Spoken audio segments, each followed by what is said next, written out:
І остання частина нашого відео. Дивимося, достаємо нашу мірву.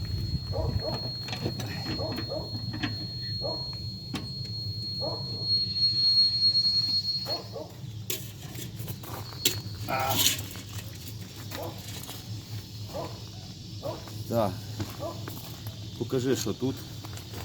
Значить, ось так по стінкам розклало неї. Зараз побачимо. Еть. Еть.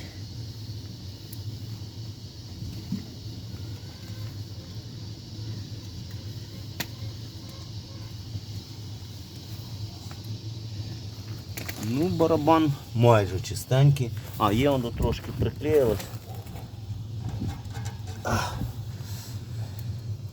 Така наша мірва. Зараз ми глянемо. Покажу вам, що у нас вийшло.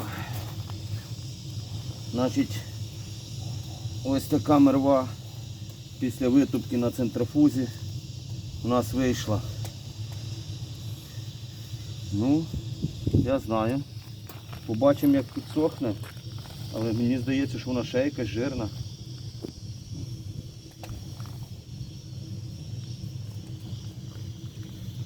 Побачимо, як висохне, що з цього буде. О, проволочка наша. Ось такий результат нашої центрофуги з стиральної машини. Наш парогенератор.